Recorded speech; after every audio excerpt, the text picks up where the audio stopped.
안녕하세요 여러분, 입시 큐레이터 윤윤구 인사드리겠습니다. 2022 온라인 입사 9번째 강의네요. 고교생활을 위한 준비 세 번째 마지막, 고교생활을 위한 준비 마지막 강의. 어떤 업그레이드 된 내용이 나올지 한번 기대하시면서 시작을 해 보도록 하겠습니다. 고교생활에서 가장 중요한 것 메뉴에 있는 문장입니다. 고교생활 땡땡 전문가 되기. 그러니까 고등학생 땡땡 전문가, 이게 대학이 되게 좋아하는 표현이거든요. 그러니까 여기다가 뭐든 넣어도 됩니다. 자기가 생각하는 진학 계획을 넣으시면 되는 거예요. 진로 계획. 고등학교 뭐 우주 전문가도 괜찮고, 물리 전문가, 생물 전문가, 사회 전문가, 경제 전문가 괜찮아요. 고등학생 수준에서 이렇게 생각하시면 되겠죠. 내가 고등학생들 가운데서는 이 분야에서만큼은 최고다. 이걸 보여주는 게 되게 중요합니다. 그러니까 전문가로서의 역량을 표현할 수 있는 최고의 준비는 당연히 뭘까요? 독서. 뭐니 해도 독서. 진짜로 중요합니다. 그러니까 독서, 책을 많이 읽었다는 전혀 중요하지 않아요. 그러니까 학생부에다가 막 책 목록 이렇게 적어 놓는 거 별로 의미 없어요. 대학이 그걸 보면서 책을 많이 읽었구나 생각하지도 않아요. 그러니까 독서 목록이 지금 없어지잖아요. 근데 교과서 혜택에 독서가 들어갈 수 있단 말이에요. 그러니까 내가 그 수업과 관련해서 어떤 전문성을 보여줄 수 있는 책을 선택하느냐가 되게 중요해요. 근데 제가 이렇게 말씀드리고 나면 꼭 그런 행동을 하시더라고요. 해서는 안 될 행동. 그냥 무작정 어려운 책. 절대로 안 됩니다. 왜냐하면 그 책만 있다면 문제가 없어요. 근데 아니라니까요. 그 책을 이해할 만한 지적 역량을 갖고 있느냐 없느냐를 학생부를 통해서 확인할 수가 있어요. 진짜로요. 그게 다 드러나는 게 교과서 혜택이거든요. 그러니까 교과서 혜택의 내용을 보면 교과서 혜택이 이야기하는 지적 수준이 예를 들어서 20이야. 근데 독서의 수준이 80이고 100이야. 이건 불가능이에요. 이거 말이 안 되는 거라고요. 교차 검증을 하거든요. 학생부는 스스로 교차 검증을 할 수 있는 항목들이 되게 많아요. 근데 이 학생이 책은 진짜 어려운 책들만 골라 읽었는데 교과서 혜택의 내용, 배우고 깨닫고 생각하고 활동한 내용은 거기에 못 미쳐요. 책은 막 상대성 이론, 특수 상대성 이론, 일반 상대성 이론을 막 읽고 난리가 났는데 물리 교과서 내신은 별로 좋지도 않고, 또 교과서 혜택의 내용을 보니까 이해학, 시간, 공간에 대한 개념을 전혀 이해하지 못하고 있는 학생이야. 그럼 거짓말이죠. 교차 검증이 된다니까요. 선생님! 이런 학생들도 많아요. 이런 학부모님들 되게 많아요. 선생님, 제 아들은요, 맨날 어려운 책만 봐요. 그거 조금 교육이 잘못됐을 수도 있어요. 어릴 때부터 부모님들의 인정과 지지를, 어려운 책만 들고 다니면 부모님들이 인정과 지지를 해줬기 때문일 수도 있어요. 이해를 못하면서. 그럼 이해했다 안 했다를 어떻게 확인할 수 있어요? 설명해보라고 하면 되죠. 그 책의 내용을 설명할 수 있으면 돼요. 그럼 자기가 이해한 거고, 자기가 이해한 건 교과서 혜택에서 얼마든지 풀어 쓸 수가 있거든요. 기가 막히게 풀어 쓸 수 있죠. 왜요? 고등학생들이 배우는 과목은 가장 기본적인 과목들이 되게 많아요. 그러다 보니까 어떻게 되냐면 연결고리가 되게 많게 되어져 있어요. 접점이 많다라는 거예요. 그 접점을 보여주는 게 되게 중요하거든요. 전문가로서의 나의 역량을 표현할 수 있는 최고의 준비는 뭐라고요? 독서요. 어떤 책을 읽었느냐, 그리고 그걸 어떻게 이해했느냐, 그리고 그 이해한 학생이 수학 교과서 혜택에서 수업에서 어떤 활동을 할 수 있느냐, 영어에서 어떻게 이해할 수 있느냐. 요즘 학생부를 보면 난리도 아니에요. 막 영어 교육학과를 꿈꾸고 있는 학생이 막 수학에서도 영어, 국어에서도 영어, 막 생물에서도 영어. 제발 그러지 맙시다. 그거 되게 수준 낮은 거예요. 어디 이상한 학원에서 컨설팅 받았다면서 막 그런 걸 갖고 와가지고 되게 수준 낮은 거예요. 수학에서는요, 수학에서 요구하는 교과 내용이 성취 수준이 있어요. 근데 거기다가 영어를 왜 집어넣냐고요. 아니에요. 포인트는 뭐예요? 어떤 접점이 있느냐거든요. 그 접점을 찾아내는 학생, 그 접점을 만든 학생이 우수하다는 평가를 받게 되어져 있어요. 꼭 기억해 주세요.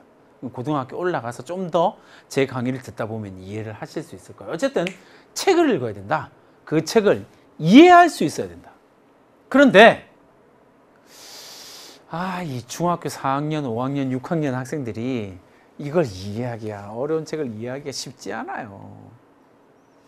그래서 맨날 부모님들이 보는 게 서울대학교 추천도서 이런 거잖아요. 근데 그 고등학생 그거 이해 못해요. 그래서 어떡하라고요? 그걸 이해할 수 있도록 학교의 선생님의 도움을 받으시라고요. 방과후학교, 독서 방과후학교. 같이 토론하면서. 그게 되게 중요하다고요. 총균세. 아니, 지금 중학생이 그걸 어떻게 읽어요? 뭐 읽을 수는 있겠죠. 근데 이해 못해요. 이해할 수 있도록 만들어줘야죠. 진짜 이해했는지 확인해야죠. 그걸 이해했다면 고등학교 생활이 완전히 달라질걸요? 해보셔야죠. 독서. 그게 포인트다. 라고 하는 거 다시 한번 강조드리겠습니다.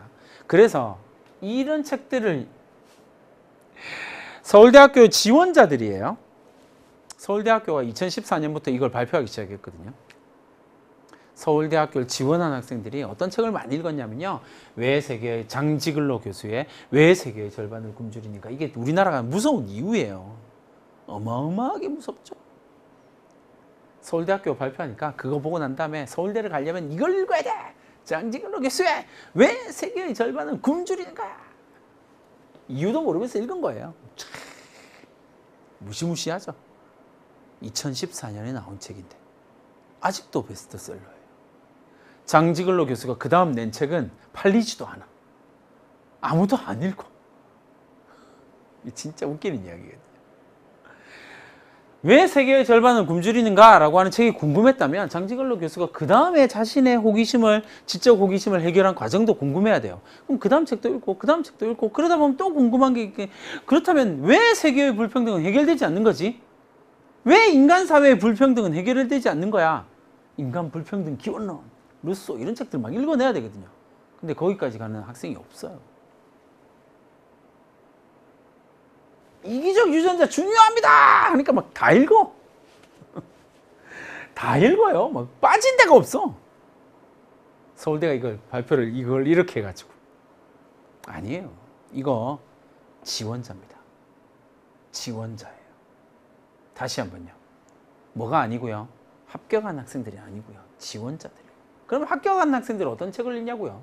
서울대학교를 보니까 국어국문학과에 합격한 학생들을 보니까 소년이 온다. 평균에 정말 금오시나. 수료받기 아래서 B의 학생이에요. B의 학생 언어의 온도. C 학생 언어의 온도. 카타르나 블룸의 잃어버린 명예. 이 고등학생이 이 정도의 책을 읽을 수 있으면 나라도 뽑고 싶겠다. 이거 진짜 괜찮은 책이거든요. 괜찮은 소설이거든요. 카타리나 블룸의 잃어버린 명예를 읽었다고? 어마어마한 감수성이죠. 학생들이 책도 잘 모를 텐데 부모님들도 잘 모르시는 책. 그렇잖아요. 건설환경공학부에 있는 학생들이 이런 책들을 쭉 읽었어요. 그런데 좀 이상하지 않으세요? 앞에 책과의 차이점이 뭘까요? 앞에 책과 겹치는 책이 없어요. 한 권 있네요. 정의란 무엇인가? 정의란 무엇인가? 아니 어마어마하게 어려운 책들을 읽은 게 아니라니까요. 꿈꾸는 다락방. 어마어마하게 어려워요? 아니요. 우리도 행복할 수 있을까? 건설환경공학부 학생이 자기 인생 책 3권 쓰는 거거든요. 자기한테 가장 많은 영향을 미친 책 3권 쓰는 거예요. 서울대학교 합격자들의 책이요. 근데 공대에서 이렇게 나온다니까요. 근데 뽑혔어요. 왜? 설득력이 있거든요. 이 책이 학생부와 연결고리가 있거든요. 그러니까 설득력을 가지죠. 그러니까 합격하죠. 그 다음에요. 응용생물화학부. 범인은 바로 뇌다. 호모 히스토리쿠스. 초파리. 손자병변. 그릿. 나무 심는 사람들. 이는 MC제곱도 나오긴 했네요. 무조건 어려운 책이 아니에요. 그 책을 통해서 이 학생이 무엇을 성장하고 어떤 역량을 키우게 됐는지, 어떤 방향성을 잡게 됐는지가 중요한 거예요. 앞에 강의에서 제가 말씀드렸죠. 활동 중요하지 않습니다. 그 활동을 통해서 이 학생이 어떤 성장과 변화를 만들었느냐, 독서 어떤 책을 읽었느냐 중요하지 않습니다. 그 학생이 그 책을 통해서 어떤 성장과 어떤 역량을 만들어냈는지가 중요해요. 그래서 서울대학교에서 되게 좋아하는 게 뭐냐면 이거예요. 서울대학교 자기소개서 4번이 뭐냐면 인생책 3권 쓰라는 거예요. 지금은 인생책 2권으로 바뀌었습니다. 이제 자기소개서가 없어질 거니까 지금 중학생들은 해당 사항 없어요. 근데 서울대학교가 무엇을 보고 있는지를 설명드리기 위해서 갖고 온 거예요. 서울대학교 자기소개서 4번의 내용 기재 건수가 42,000건입니다. 근데 총 이제 중복되는 책 다 빼고 난 다음에 총 기재 건수가 14,000권 정도 돼요. 근데 서울대학교 진짜 자부심을 가지는 게 뭐냐면 그 다음 이야기예요. 뭐예요? 미중복 도서요. 미중복 도서가 뭔데요? 서울대학교를 지원한 학생들 가운데에서 한 명만 읽은 책이요. 그게 몇 권이라고요? 9,000권이라고요. 그러니까 어마어마하게 다양한 책들을 읽은 거예요. 왜? 자기의 지적 호기심을 해결하고 싶거든요. 아니 나의 지적 호기심이 옆에 친구가 똑같을 리가 없잖아요. 그러니까 자신만의 지적 호기심을 해결하기 위한 책들이 9,000권이에요. 14,000권 중에서요. 거의 대부분이잖아요. 상당수, 3분의 2. 나의 지적 호기심이 무엇이냐? 그걸 어떻게 해결했느냐? 그게 중요한 거라는 거예요. 남들이 읽어서 남들이 베스트셀러, 스터디셀러라고 이야기를 하는 그 책 말고 너의 호기심이 뭐니? 너는 그 호기심을 어떻게 해결했니? 그 과정을 보여주는 게 중요하다는 거죠. 앞선 강의에서 말씀드렸던 겁니다.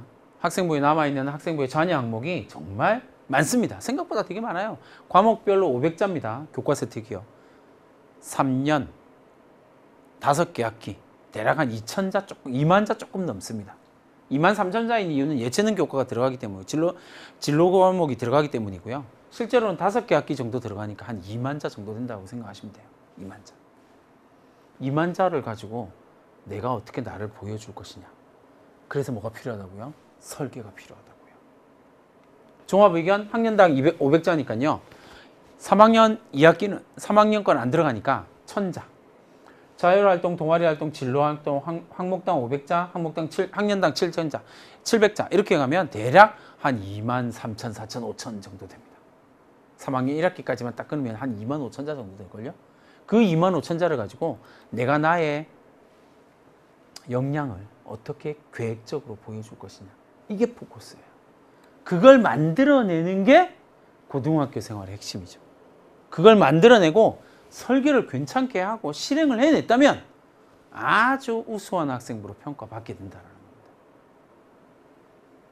이걸 우리가 이제 지금부터 설계를 하는 겁니다. 고등학교 들어가기 전에. 그걸 해낼 수만 있다면. 어떤 방법으로 하지? 이 고등학교에 진학해서 어떤 프로그램, 어떤 수업을 통해서 어떤 선택 과목을 통해서 내가 이걸 설계할 수 있을까? 요걸 한번 해보자라는 게 선생님이 지금 계속 이야기했던 거 포인트. 그거 잡으시면 우리 재수 없이 반수 없이 원하는 대학을 갈 수 있다 라고 하는 이야기를 드리고 싶은 겁니다.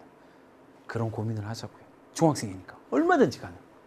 내신이 조금 떨어지더라도 전년도에 2020년도에 서울대학교가 최초로 서울대학교 일반 직윤도 발표를 했고 일반 전형도 발표했습니다. 수시로 합격한 학생들의 내신 성적을 공개를 했어요. 50% 컷, 75% 컷을 공개를 했습니다. 저한테 와가지고 서울대는 무조건 내신 1등급. 거짓말 하지 말고 난 2등급 많이 보내는데 일반계 고등학교 2등급 서울대 못 갈 이유가 뭐죠? 우수함을 증명하면 갑니다. 그러니까 저한테 말도 안 된다고 했거든 사람들이. 근데 서울대가 작년에 공개했거든. 75% 컷에 3등급도 수두룩. 75% 컷에 3등급 수두룩. 선생님 특목고 자사고 맞아요. 맞죠? 근데 일반고가 없다고요? 아니요. 비율로 계산하면 무조건 있습니다. 무조건 있어요. 가장 간단한 계산 방법 있잖아요. 서울대학교에서 이공계열에서 가장 비인기 학과 비율 계산해보면 나와요. 일반계 고등학교 있어요. 없을 수가 없어요. 그렇다면 그 1반계 고등학교의 그 학생은 어떻게 서울대를 갔을까요? 불가능하다고 생각했을까요? 아니요. 방금 제가 보여드렸던, 물론 디테일로 들어가면 조금 더 해야 될 부분 많아요. 근데 그걸 어떻게 설계하느냐가 포커스라고요. 지금은 그 설계에 성공하면 됩니다. 제가 말씀드렸던 내용들을 토대로 설계를 해봅시다. 어떻게 하는지 다음 10강에서 서울대를 합격한 학생들의 학생부를 보여드리면서 제가 쭉 설명을 해드리죠. 그 부분을 기대합시다. 진짜로 이렇게 하면 된다고요? 2등급이 서울대를 갈 수 있다고요? 빙고! 얼마든지요. 함께 해봅시다. 그러면 10강에서 그 학생을 만날 기대하면서 마무리 짓도록 하겠습니다. 10강에서 만납시다. 안녕.